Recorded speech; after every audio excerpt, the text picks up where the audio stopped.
안녕하십니까. 11월 24일 저녁 김경국TV 시작하겠습니다.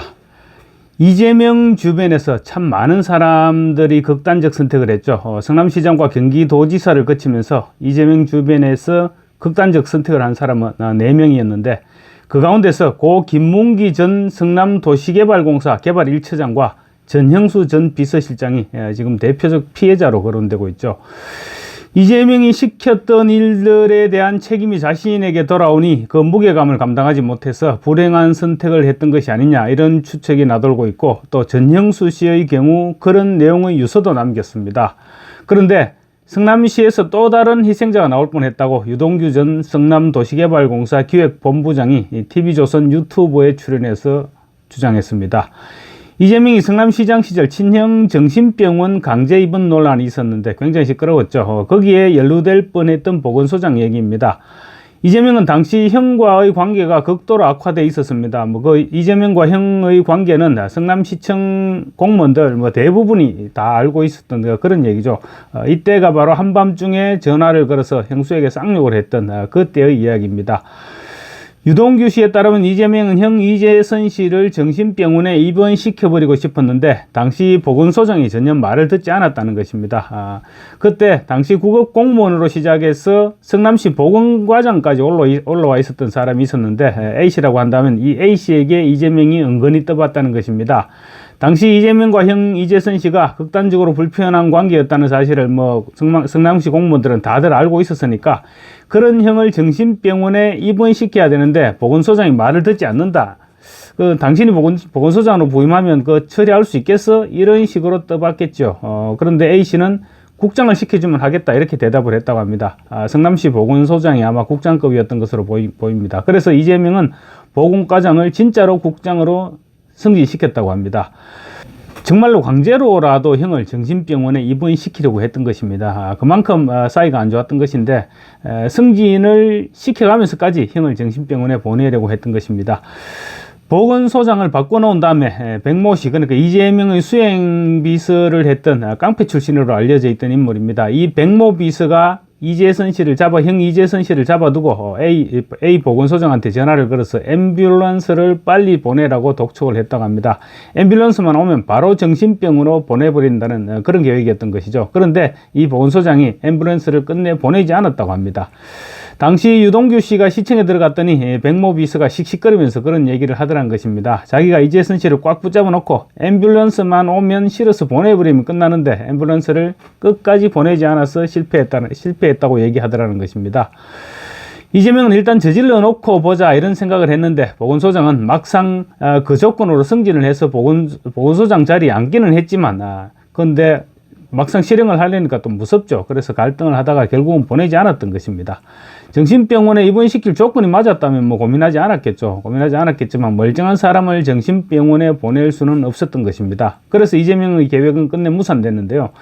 그런데 이재선 씨와 함께 사사건건 이재명을 비판하던 운동가 김사랑 씨는 타이밍은 모르겠습니다만 어쨌든 결국 정신병원으로 끌려갔다가 운 좋게 전화기를 빼앗기지 않아서 외부와 연락해서 정신병원에서 빠져나왔습니다.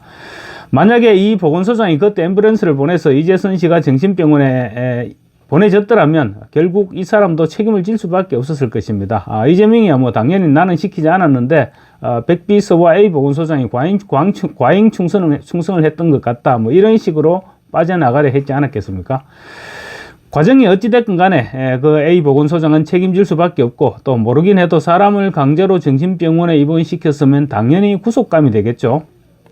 그렇게 되면 연금도 날아가 버리고 졸지에 빈털터리가 되는 것입니다. 그러면 선택할 길이 뻔하지 않았겠느냐, 이것이 이제 유동규 씨의 주장입니다.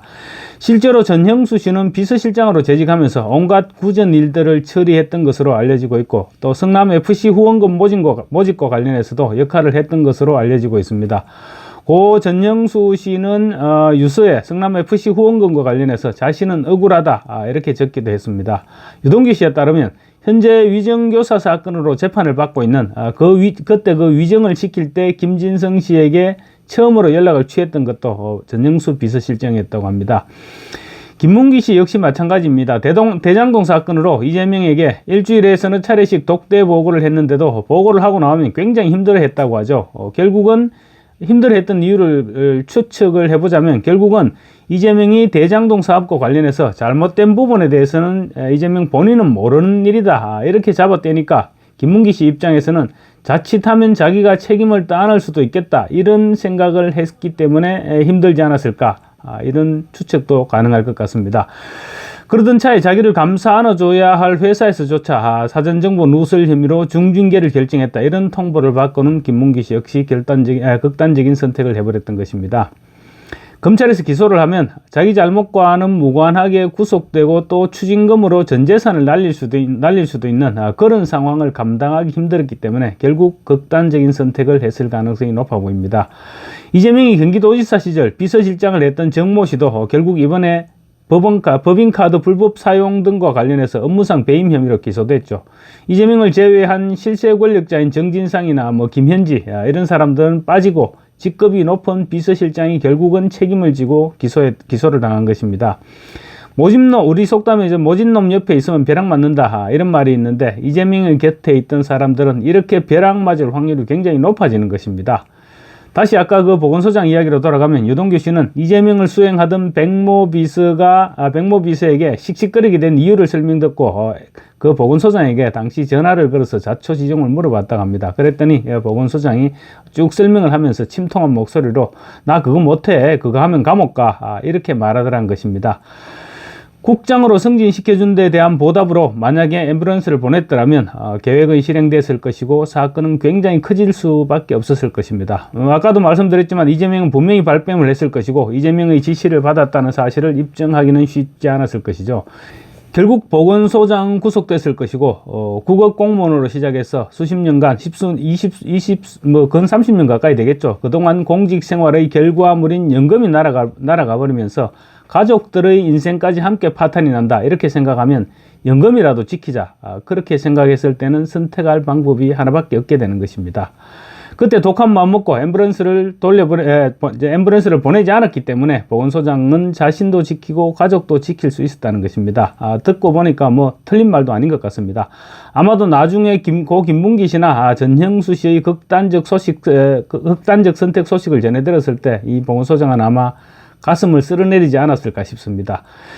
이재명은 결국 나중에 이 문제 때문에 수백억의 돈을 쓰죠. 물론 자기 돈은 아니고 상방울 그룹의 돈이었던 것으로 이렇게 전해지고 있지만 천문학적 돈이 들어갔다고 하죠. 경기도지사 선거 후보 TV 토론에서 형을 강제로 정신병원에 보내려 하지 않았느냐 이런 질문에 이재명이 그런 일이 없었다 이렇게 말했다가 허위사실 공표죄로 고발당했었습니다.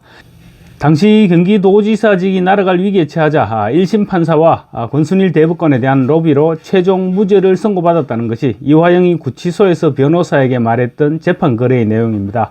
알려지기로는 당시 1심 판사에게 친구의 사업체를 통해서 180억 원이 들어갔고 권순일 대법관에게는 퇴임 후 화천대유 고문으로 8개월 동안 1억 5천만 원, 또 50억 클럽 멤버 가입, 이재명 대통령 당선 시 대법원장 약속 이런 부분들을 약속했다는 것입니다.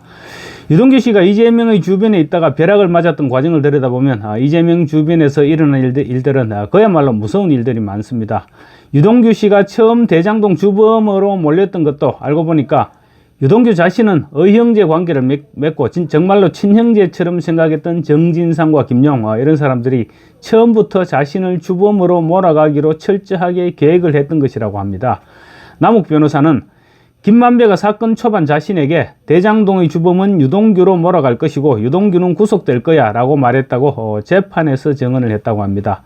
김만배는 남욱에게 그런 말을 전해주면서 안심시켰고 그래서 남욱은 김만배가 시키는 대로 했는데 알고 보니까 남욱조차 유동규의 파트너로 설계돼서 희생양 리스트에 올려져 있더라는 것입니다. 정말 무서운 얘기가 아닙니까? 최소한 우리 주변에 저렇게 모진 놈이 없다는 사실을 다행으로 생각해야 되는 겁니까? 참 이재명 주변에는 너무 불가사의한 일들이 많이 일어나는 것 같습니다. 감사합니다.